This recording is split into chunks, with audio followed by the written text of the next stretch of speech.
Yourself? Sure.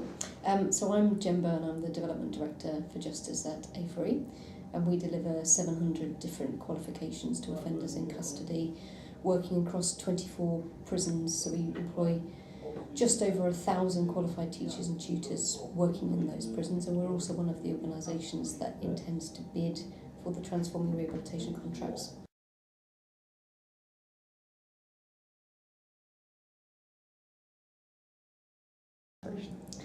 Well, I think whatever the criticisms of the programme, I think that any change to the status quo provides opportunity, an opportunity to challenge the norm, to think about things from a different perspective, to come at the problem from a different angle. I think that there's great scope for more co-design and more collaborative design and delivery of probation. Personally, I'm quite excited about the prospect of working with colleagues that move from the probation trusts into the community rehabilitation companies and working with them to co-design new services.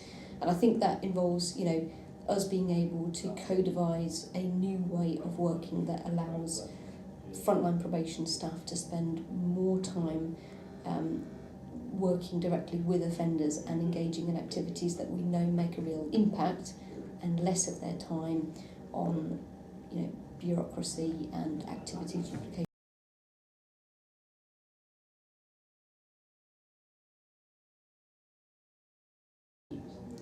Well, I think that, change also brings with it uncertainty and challenge. And challenges, particularly with a reform programme that's being delivered at such a pace, but a reform programme that has such scale and ambition. I think the important thing for me is that commissioners design and deliver both service contracts and service requirements in a way that is both intelligent and thoughtful. The risk of not doing so potentially results in us delivering contracts badly, or having contracts that are delivered badly. And I think that as potential providers, we've got a duty to protect the aspects of probation that we know make a real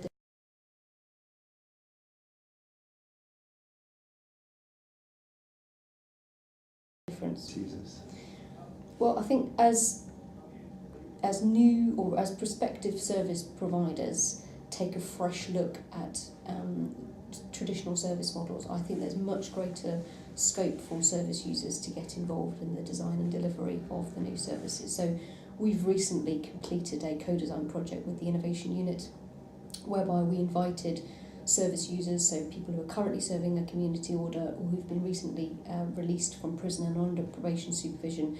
We invited them in to work with us and to consider how you might change what probation does by putting offenders at the heart of it. So redesigning probation from the perspective of a service user. And that process generated some quite off-the-wall ideas. So, for example, offenders being able to choose their offender manager as opposed to being allocated to the offender manager that had capacity in their caseload. Now, albeit they were off the wall, but what it did do was, I think, really take us to a position where we went right back to basics and considered what the role and purpose of probation was in today's society. So a kind of a real fundamental review of what the service is. And I think that potentially allows us to consider a probation service that's allowed to or able to balance risk management whilst also being able to put the needs of service users at its heart.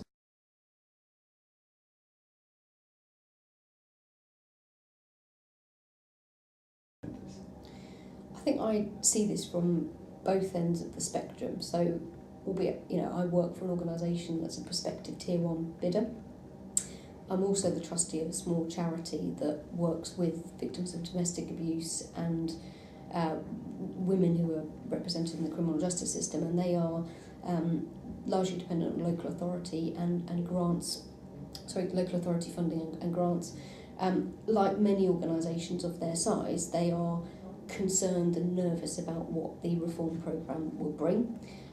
They are worried that they may be a casualty of this programme, but I think the reality is that organisation doesn't, albeit it works very closely with its local probation trust, it doesn't directly receive any funds from that probation trust. So it's simply not the case that their funding will cease to be when these new contracts come into force. I do think, however, very strongly that there's an obligation upon both the Ministry of Justice and Tier 1 providers to be very clear, open and transparent about the role of Tier 2 and 3 partners within their supply chain, and particularly clear and honest about the timing of their engagement.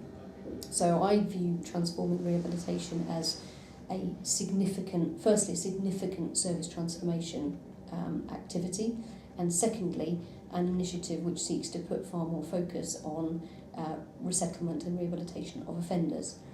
But for new providers to be able to invest in the specialist providers that deliver the specialist interventions that we know make a difference to reducing reoffending, those Tier 1 providers will need to have initiated that service transformation programme in order that they're able to have created the financial headroom to make that investment in new interventions.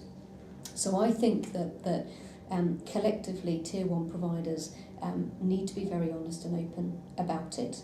I think because I think there is a potential risk that the Tier 1 providers are not able to engage with the local voluntary sector community organisations at the start of the contract, and actually they may not be able to engage with them until some months have passed and some of the service transformation has taken place.